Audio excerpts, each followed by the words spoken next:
la coordinación del tronco, pues usted ya la ve desde el principio, cómo está el paciente, qué postura adopta cuando camina, si hay inestabilidad, si hay aumento de la base de sustentación, si el paciente tiende a balancearse mientras camina, y entonces usted le hace la prueba de los movimientos rápidos alternantes buscando diadococinesia, el test de índice nariz para buscar dismetría, igual el talón rodilla, el test de Romberg para ver si hay falta de coordinación por la lesión de cordones posteriores, la marcha le hace caminar al paciente para adelante, regrese, vaya una vez, vaya otra vez, y luego le dices que camine en punta de pies, luego le dices que camine de talones, luego le dices que salte en un solo pie, que salte en el otro pie, y finalmente que termine haciendo la marcha en tándem.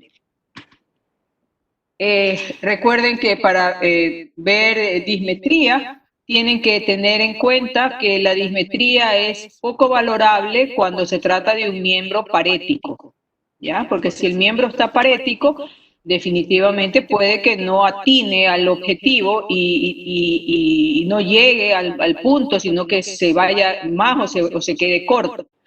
Lo importante es verificar en la dismetría cómo el paciente descompone el movimiento y hace como un pequeño temblor tratando de llegar al punto. Los pacientes que tienen desorden cerebeloso tienden a tener ese temblor al final del movimiento, tratando de corregir la posición. Eso es lo que ya les dije. Aquí vamos a ver algo de dismetría. The principal signs of cerebellar disease are dysmetria, dysdiadochokinesia, and ataxia. Dysmetria is the inability to coordinate a complex motor activity involving several muscle groups.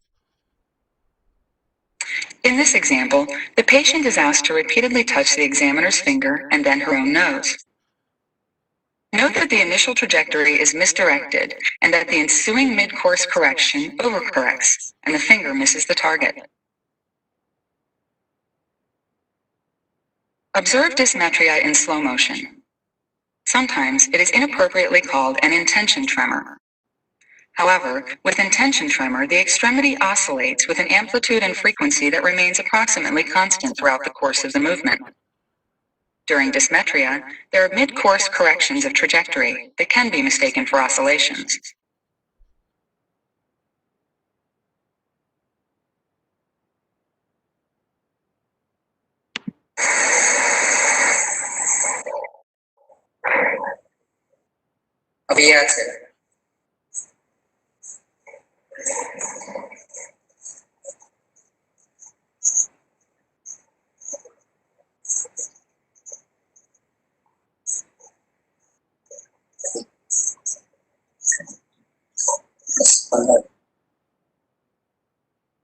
El talón rodilla, que ya lo habíamos visto en este video inicialmente. Un paciente que tiene dismetría, talón rodilla en ambos lados.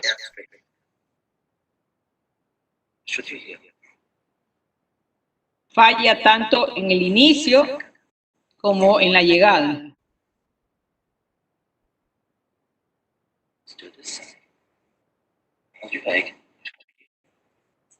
Hay ocasiones donde, a ver, vamos a ponerlo en este punto. Un paciente con una fuerza muscular 5/5 no tiene por qué tener dismetría. Pero un paciente que tenga 3, 4/5, es posible que nos dé la impresión de que tuviese una falsa dismetría. Porque existe siempre una falla en la coordinación de determinados músculos cuando existe debilidad. Pero si el déficit es leve y la dismetría es muy severa, es decir, es desproporcionada, a eso se lo llama hemiparesia atáxica. Y la hemiparesia atáxica es uno de los síndromes lacunares que vamos a estudiar cuando hablamos de infartos cerebrales, que ocurre en en sitios donde, en sitios específicos donde ocurren los síndromes lacunares, como son la sustancia blanca o los 2/3 posteriores con el tercio anterior del pedúnculo cerebral, perdón. Y entonces, en esos casos, podría haber una combinación de un déficit motor con más predominio de un déficit cerebeloso. Ya iremos desarrollando eso, pero solamente lo que les quiero decir es que tengan mucho cuidado en valorar la dismetría cuando se trata de un miembro parético. Por supuesto, en el pléjico es imposible, pero en el parético uno puede intentar hacer índice nariz y de pronto darnos una falsa impresión. Movimientos rápidos alternantes, pronación y supinación, el finger tapping, que se lo utiliza mucho para los pacientes, para evaluar pacientes parkinsonianos. Ahí está un paciente parkinsoniano. Se nota claramente que aquí hay menos Eso. estrés y menos velocidad. Del otro lado. Eso. Ok, ahora palmaditas. Girando la palma. Eso. Del otro lado ahora. Bueno, muy bien, muy bien. Este paciente también tiene un Parkinson de inicio en edad joven realmente. Y fíjense lo bradicinético que está, la velocidad del movimiento es mínima en el lado derecho. Sigan las dos manos.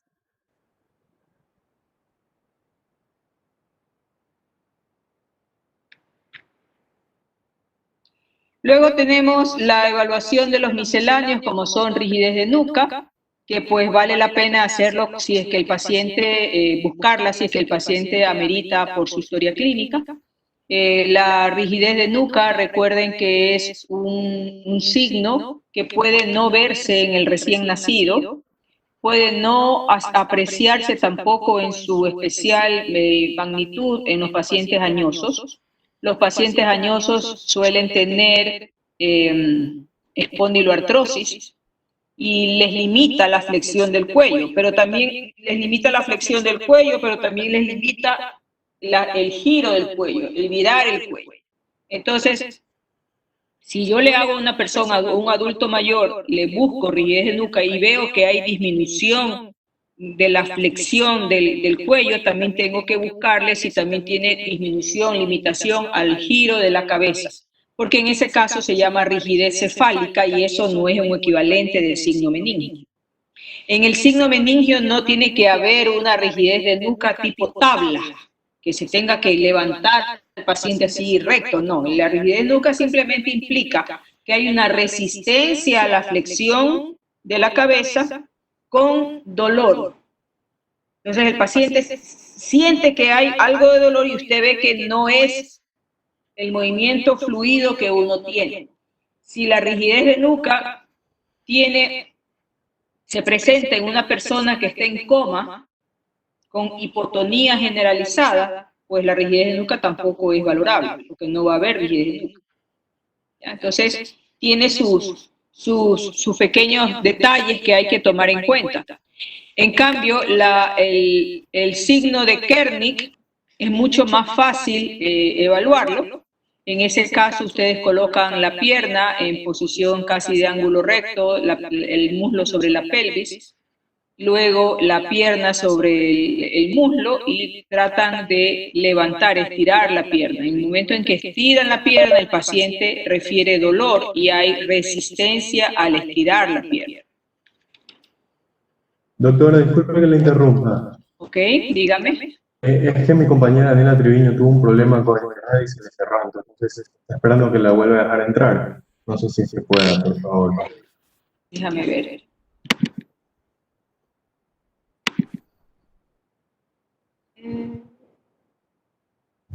¿Dónde está?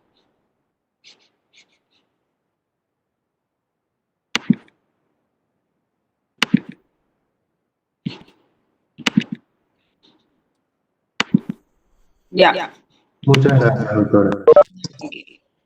Ok, el Brudzinski, por su lado, el Brudzinski es muy, es poco frecuente, y más se ve en niños, y pues consiste en la flexión de las rodillas cuando uno intenta flexionar la cabeza, ¿ya? Pero en todo caso es también un signo meningio que hay que conocer. Luego tenemos la postura y la marcha. Siempre les he dicho que para hacer un buen examen neurológico hay que tener una especial capacidad de observación y hay que tener bien afinado ese sentido de ver, observar y analizar lo que ves. Entonces, el paciente puede entrar con una postura definida y uno ya pues va diciendo, ese paciente tiene una bradicinesia, ese paciente, como en este caso de aquí, tiene una hemiparesia, está flexionada el brazo, tiene una extensión de la pierna, usted le dirá si tiene una marcha espástica, si tiene una marcha en este PASH, si tiene una marcha de tipo parkinsoniana. Y va usted a buscar al paciente una vez que le hace caminar hacia adelante, hacia atrás, en talones, en puntillas, y que le ha buscado el Romberg, le busca los signos de inestabilidad postural. La estabilidad postural se examina colocándose el examinador por detrás del paciente y coges al paciente de los hombros y como que lo tiras hacia ti. Y entonces tú le dices al paciente, lo voy a empujar, trate de no caerse. Una persona que es normal, cuando haces este movimiento, esta tracción hacia atrás, una persona tiende a aguantar el equilibrio y no caerse. Y podría haber quizás en alguien que lo cogió de sorpresa o no estuvo muy atento, podría uno irse un paso atrás y hasta 2 pasos atrás. Hasta 2 pasos atrás se permite como normal. Pero si ya pasas de 2 pasos atrás y te vas hacia atrás, y si no fuera porque estás tú, se cae el paciente, eso es inestabilidad postural. Eso se ve en pacientes con problemas extrapiramidales, principalmente en los parkinsonianos, se ve en los pacientes con enfermedades degenerativas, podría verse también en pacientes cerebelosos, ¿ya?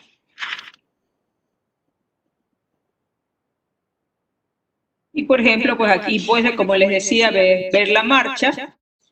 En este caso, este paciente camina y camina y camina y uno ve que uno ya se da cuenta que hay mucha atrofia de las extremidades, que camina aumentando la base de sustentación. Ya saben, ya vieron ustedes ese video de la marcha en tándem, de la marcha cerebelosa. Este paciente con una distonía de tronco, que se ve claro la distonía y la espasticidad de la pierna izquierda al caminar, la postura distónica y la marcha espástica.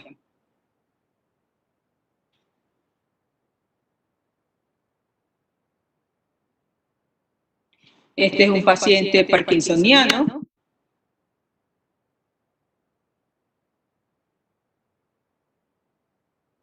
Con dificultad para girar y todo un bloque caminando. Esa es la típica marcha parkinsoniana, que tiende un poco a hacerse hacia adelante. Entonces, de acuerdo a eso, usted dice si la marcha es parética, si es atáxica, si es espástica, si es distrófica, si hay un estepage, si es parkinsoniana. En los niños con miopatías se puede ver este signo patológico que es el signo de Gowers. En el signo de Gowers ocurre porque las distrofias musculares y cierto tipo de miopatía afectan la cintura pélvica. Entonces, al no tener cintura pélvica fuerte, no tener iliozoas y no tener buenos cuádriceps, la persona no puede levantarse rápidamente desde la posición sentada, cuando está sentado así abajo en el suelo. Y para poder hacerlo, tiene que hacer una maniobra que ustedes van a ver en estos dos videos, que es igualita, en el que el paciente primero se pone de rodillas, tiene que colocar los brazos extendidos sobre el piso, luego se impulsa para poder extender las piernas, y luego se impulsa para poner un brazo sobre una pierna, el otro brazo sobre la otra pierna, y luego trepar sobre su propia pierna hasta poderse poner de pie. Ya, eso es típico en las distrofias musculares y se ve bastante frecuentemente en niños. Esta niña, que le pido que se levante.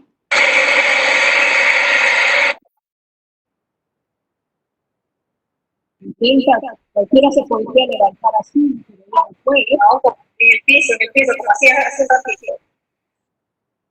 Eso. Eso. Siéntate otra vez. Ya. A ver, otra vez levántate. Eso.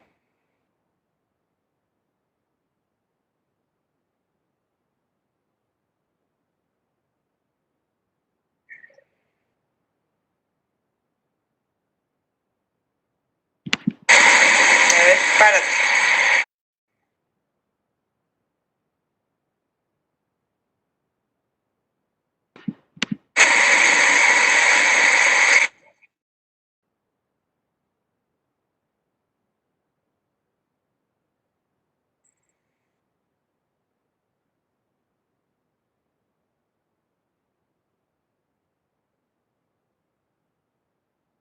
Ese es el patrón distrófico. Bueno, entonces con esto ustedes ya llegan a la parte final, donde ustedes van a poder determinar si están frente a una lesión de neurona motora superior o neurona motora inferior. Van a poder determinar si hay pues hiperreflexia o hay arreflexia, y va a poder determinar si estamos hablando de cualquiera de los dos sistemas centrales o periféricos. Recuerden que los síntomas que tienen que ver con funciones cognitivas, perdón, afasia, apraxia, agnosia, todo eso es funciones corticales. Recuerden que en corteza cerebral el déficit motor siempre no es uniforme, pero si hay una afección en la parte subcortical, donde hay, ya están agrupadas las fibras, el déficit es uniforme, brazo y pierna. Van a poder determinar si hay lesiones de pares craneales, en qué altura de los pares del tallo encefálico va a estar la lesión. Y finalmente, si es neuromuscular, determinarán si está en neurona motora, si está en nervio periférico, en unión neuromuscular y músculo. Acuérdense que aquí, en nervio periférico y en raíz, el punto clave es la hiporreflexia o arreflexia. Y de acuerdo a eso, ustedes van a solicitar diferentes exámenes. El examen clásico va a ser el de la tomografía y el de la resonancia, que ustedes definirán de acuerdo al caso clínico, a la disponibilidad, a la urgencia, si se hace una tomografía, si luego se hace una resonancia, si piden directamente la resonancia, ya ustedes lo determinarán. Igualmente determinarán, dependiendo de cada caso clínico, si amerita un estudio de vasos sanguíneos, angiografía, si amerita un electroencefalograma. El electroencefalograma recoge la actividad eléctrica del cerebro mediante todos estos electrodos colocados en la superficie del cráneo. El electroencefalograma es de gran utilidad para las convulsiones, para hablar de muerte encefálica, en el estudio del sueño, en las encefalopatías metabólicas, en el monitoreo intraoperatorio. Los potenciales evocados son un tipo de exámenes especiales que se los utiliza en ciertas situaciones, sobre todo cuando se quiere diagnosticar muerte cerebral o cuando se quiere monitorear algún procedimiento durante la cirugía. En este caso puede haber potenciales evocados visuales, auditivos y somatosensoriales. Entonces, en el caso de este, que es un auditivo, lo interesante de esto es que se forman una serie de ondas y cada onda representa una estación de la vía auditiva en este caso. Entonces, de pronto está el cirujano operando un neurinoma del acústico y está el que está haciendo el neuromonitoreo, que puede ser el neurofisiólogo o un técnico especializado, y entonces le va diciendo al cirujano, pues bueno, estoy perdiendo la onda 4, estoy perdiendo la onda 3, y eso significa de que hay algo que está haciendo mal y que está interrumpiendo la vía nerviosa. La electromiografía es un examen que se utiliza para nervio periférico, es una extensión del examen físico. La electromiografía también va dirigida dependiendo de qué es lo que se busque. Si es una neuropatía diabética, pues hay que estudiar por lo menos 3 extremidades. Si es simplemente una lumbociatalgia, una hernia discal, se utilizará pues solamente para estudiar una extremidad. O sea, eso también va modificándose la complejidad o no dependiendo del caso. En la velocidad de conducción nerviosa, que va junto con la electromiografía, pues lo que hace es determinar la velocidad con que conduce el nervio periférico, ya sea colocando electrodos de registro y haciendo el estímulo eléctrico y graficando una onda y que debe aparecer a una determinada duración. En la electromiografía, mediante una aguja se puede obtener toda la actividad muscular y eso le permite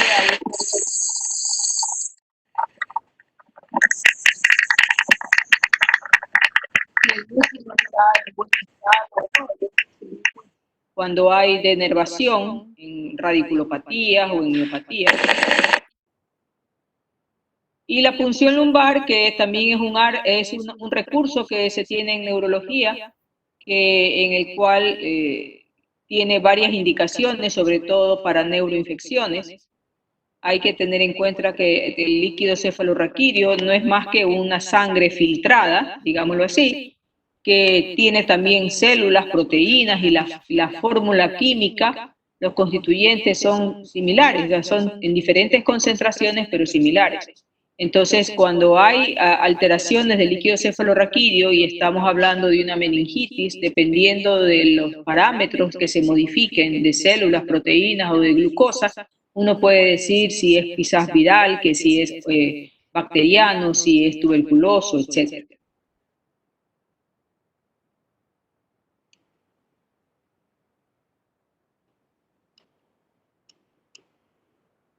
Esta es una paciente con miastenia gravis, ya más o menos tienen que irse familiarizando, una tosis palpebral, y en este caso es asimétrica, y este es un paciente que después de un accidente de moto quedó con un hombro caído y luego no podía levantarlo, o sea, separarlo del brazo, o sea, abducirlo, por una lesión del tronco superior del plexo braquial.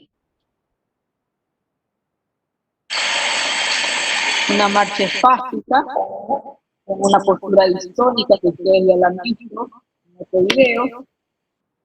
Se trata de este joven que cuando era pequeño tuvo una hemorragia intracerebral con una malformación y quedó con una secuela, y a partir de eso quedó con esa postura y esa actividad. Un espasmo hemifacial que no debe ser confundido con una parálisis facial. El espasmo hemifacial, cierre los ojos, hace que se marquen más los surcos. Fíjense que él tiene una reinervación anómala, se le dice que enseñe los dientes y se le cierre el ojo. Si se le dice que cierre el ojo, se le mueve la boca. Porque en estas reinervaciones anómalas o conducciones hepáticas, lo que ocurre es una reinervación a la par en dos músculos cuando nomás le corresponde a un músculo. Eso a veces se ve la mayoría de las veces idiopático, es solamente extrapiramidal, pero algo parecido se ve también en la posterior a parálisis faciales periféricas cuando se recuperan. No tan severo, eso sí. Una distonía de la escritura. El paciente comienza a escribir, pero no puede mantener el lápiz sobre el papel, porque la mano comienza a adoptar una postura errónea que le hace levantar el brazo para poder seguir escribiendo. Son distonías específicas de determinadas tareas. Una paciente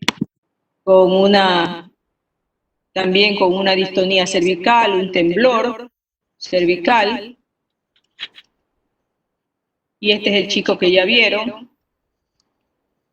Este es una miastenia gravis, que tiene claramente la tosis palpebral, que se va agravando cuando ve hacia arriba, y que aquí le estamos poniendo el anticolinesterásico para revertir, para hacer una prueba farmacológica, y cuando ya se le ha puesto el anticolinesterásico, ya la paciente comienza a recuperar la función, la debilidad comienza a desaparecer. Eso es transitorio nada más, pero ayuda para hacer diagnóstico. Está definitivamente diferente a como está acá.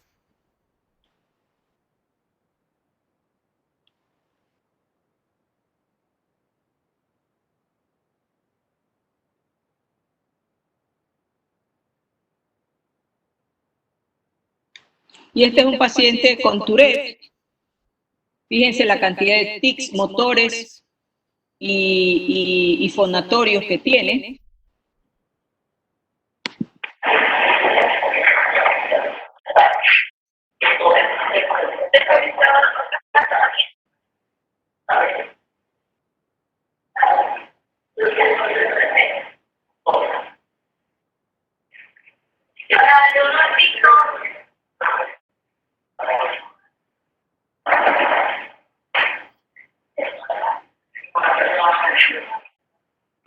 ¿Cuántos años tienes?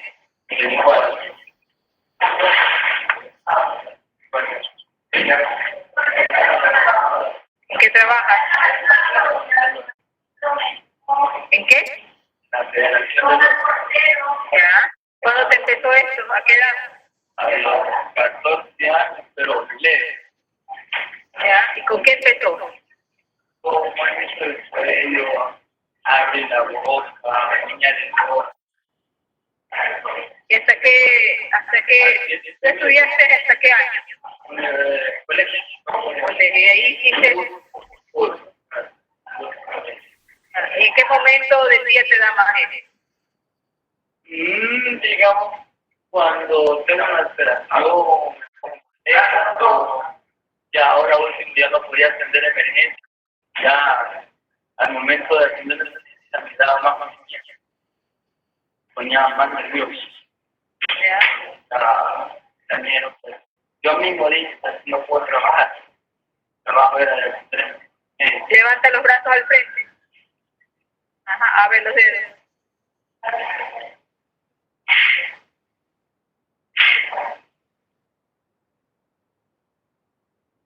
Tócate con el dedo índice la nariz. Ya, estira el brazo. Con el otro brazo. Ok, baja los brazos. Baja los brazos ahí.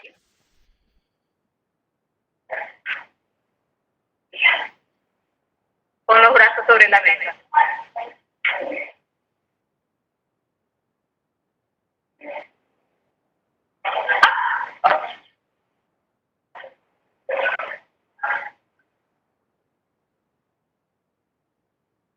Este es otro paciente con miastenia gravis. A ver, lea. Tiene una paresia importante. Una paresia importante de la musculatura cervical. En la medida que él va avanzando la lectura, pues va perdiendo el volumen de la voz. Y para poder levantar la cabeza, tiene que ayudarse con el dedo del mentón para poderse levantar. Ya cuando tiene una paresia, sobre todo proximal,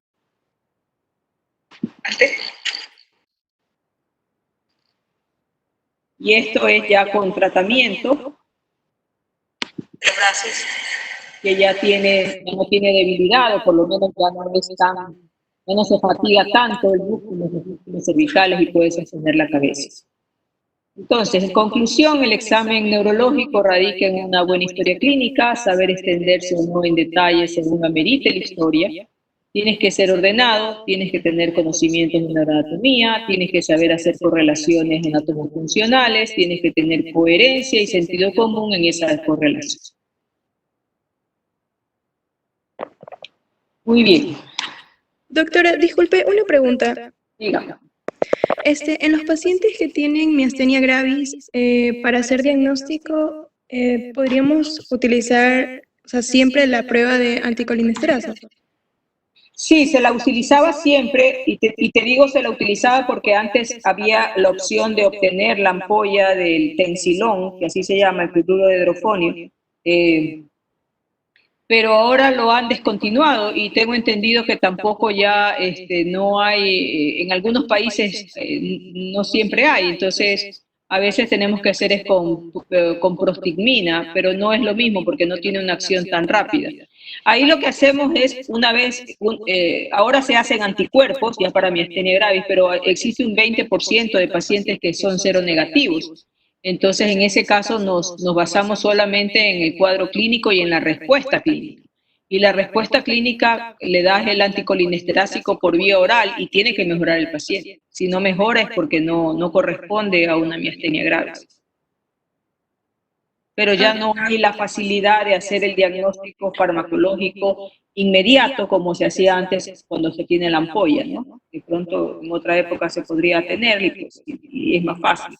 Ahora con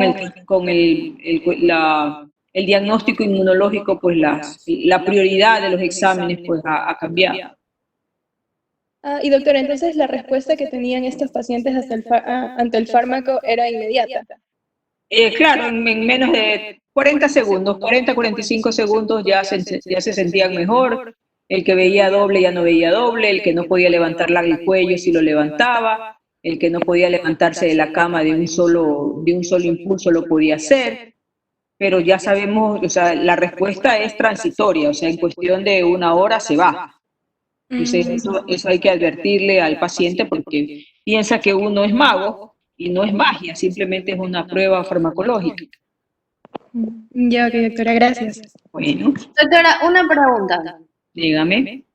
¿Cómo identifico cuando hay cuando es una inervación anómala y cuando es una secuela por parálisis facial? Primero por la historia. Primero por la historia. O sea, si no has tenido parálisis facial, no has tenido parálisis facial. Y creo que a nadie se le escapa a un paciente que ha tenido parálisis facial olvidarse de ese antecedente. Primero por la historia.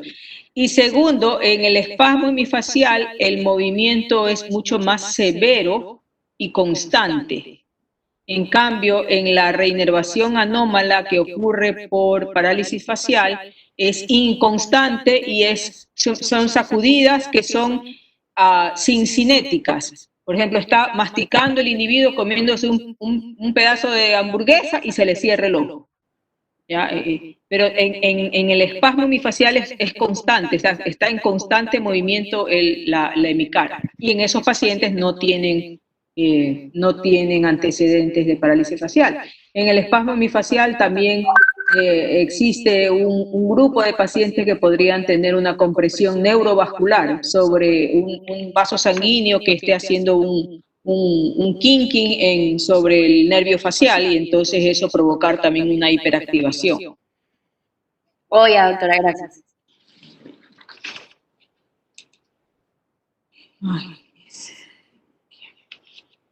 Bueno, entonces creo que nos vamos a quedar ahí.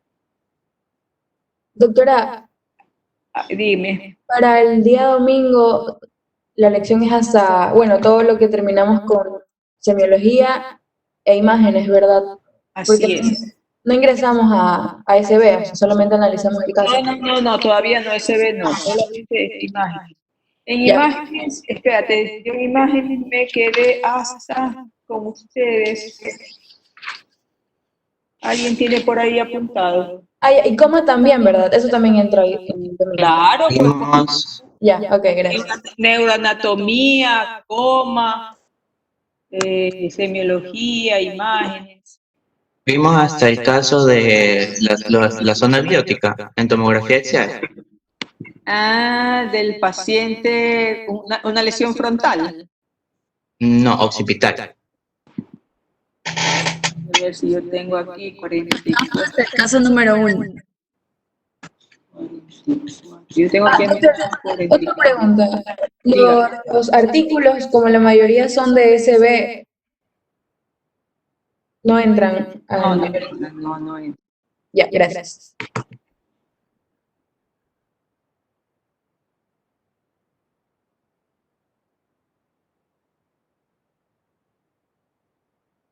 Ah, el de un niño con una malformación. Sí, de 10 años, con cefalea intensa y pérdida de conciencia. Ahí. Hasta ahí, doctora. Ajá. Ya está ahí. Claro, ahí vimos, ya, ok.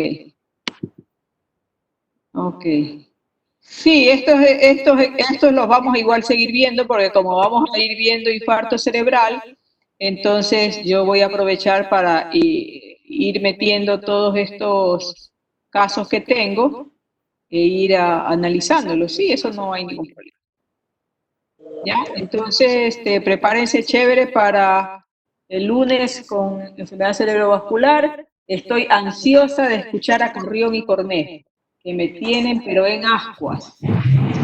Ok, doctora. Está bien. Chao, chao. Chao, doctora. Chao. Gracias. Doctora, gracias. Chao, doctora. Ya, doctora, gracias.